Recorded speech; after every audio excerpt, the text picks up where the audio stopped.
23 तारीख की सुबह ये सूचना मिलती है स्थानीय पुलिस को कि बिजोपुरा नहर के पास एक गाड़ी है मारुति 800, वो पूरी तरह से जल गई है। उसमें एक व्यक्ति बैठा हुआ है, वो भी पूरी तरह से जल चुका है।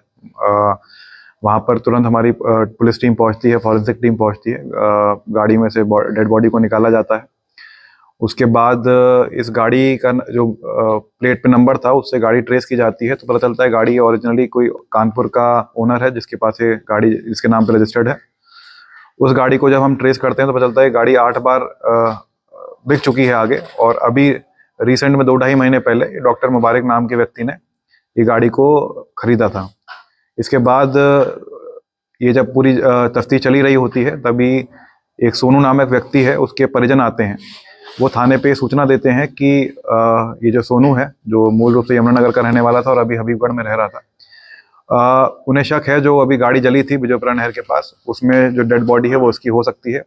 क्योंकि जो डॉक्टर मुबारक है वो उस पर लोन इतना ज़्यादा चढ़ गया था कि वो अपनी मौत की साजिश रचने की प्लानिंग कर रहा था और वो डेड बॉडी और पुरानी गाड़ी भी ढूंढ रहा था, ऐसा उनके द्वारा बताया गया। इसमें जब हमने पूरी जांच तफ्तीश करी तो इसमें हमने जब डॉक्टर मुबारक को पकड़ा तो उसके द्वारा पूरी घटना को कबूल लिया गया है। उसने बताया कि उस पर करीब 26 से 30 लाख रुपए उसने उधारी ले रखे थे और भी उसने जो गाड़ियां और जो अपना घर था उस पर भी उसका लोन चल रहा था और वो बहुत दिनों से इस लोन से छुटकारा पाने के लिए अपना डेथ सर्टिफिकेट बनाने के लिए एक प्लानिंग कर रहा था, जिसके तहत उसको एक पुरानी गाड़ी चाहिए थी और एक डेड बॉडी चाहिए थी।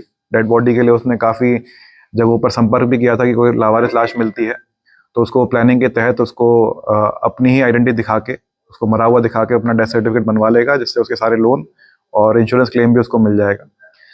और इसी प्लानिंग के तहत उस दिन भी जब इसको डेड बॉडी नहीं मिल पाई काफ़ी प्रयास के बाद, तो इसकी सोनू से बात हुई। सोनू को ये पहले से ही जानता था क्योंकि उसके बहनोई के कारखाने में, जो डॉक्टर मुबारक हैं उसके बहनोई के कारखाने में काम करता था।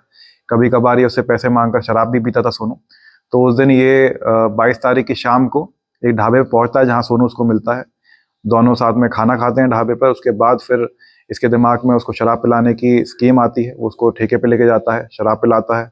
जब काफ़ी नशे में सोनू हो जाता है तो उसको गाड़ी में एक जगह रखकर, जहाँ पर ये गाड़ी जली थी वहाँ पर गाड़ी को पार्क कर दिया जाता है। उसके बाद उसके पास एक पेट्रोल की बोतल रखकर उस गाड़ी को जला दिया जाता है। ये जो सोनू है उसमें अंदर जिंदा ही जल जाता है। उसके बाद से ये 2-3 दिन अपनी दूसरी गाड़ी में छुप के रहता है। उसके बाद जैसे करोड़ा गांव भी जाता है, वहाँ पर भी इसकी प्लानिंग थी कि जब ये बात खत्म हो जाएगी तो अपने परिजनों से संपर्क करेगा, पूरी बात उनको बताएगा, उनके थ्रू डेथ सर्टिफिकेट बनवाएगा।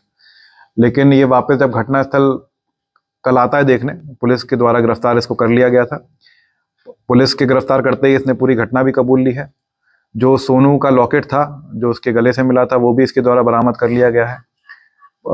जो इसके कागजात थे सोनू से संबंधित या इसके लोगों के कागजात थे वो भी इससे बरामद कर लिए गए हैं। हमने सीसीटीवी फुटेज भी इसमें कलेक्ट करी है जिसमें दिख रहे हैं साथ में गाड़ी में जाते हुए, जिसमें ठेके पे शराब लेते हुए सोनू दिख रहा है। तो ये पूरी हमने जब साइंटिफिक एविडेंस पूरे इसमें कलेक्ट किए हैं तो पूरी स्टोरी इस तरह बनती है। ये इसको अब पकड़ लिया है, इसने अपना जुर्म इकबाल भी कर लिया। इसी घटना में, एक हत्या के घटना में इसका मुकदमा पंजीकृत करके इसको आज जेल भेजा जा रहा है। सर, क्या पत्नी भी इसमें कहीं ना कहीं इन्वॉल्व है? क्योंकि जो पूछताछ में उसने बताया कि मेरी पत्नी मृत्यु प्रमाण पत्र बनवा कर उसका लोन का पैसा ली थी, क्या? जी हाँ, जब हमने से गहनता से पूछताछ करी है, पत्नी से ही पूछताछ करी है, तो उसमें बात ये निकल के आ रही थी कि पत्नी को ये प्लानिंग का पता नहीं था कि ये किसी जिंदा आदमी को मार देगा। उसको यही बताया गया था कि एक मृत डेड बॉडी ढूंढ रहा है जिसके साथ ये मिलकर ये पूरी साजिश रचेगा। तो अभी तक तो पत्नी की संलिप्तता नहीं आई है, लेकिन आगे अभी तक गहनता से विवेचना चल रही है इसमें।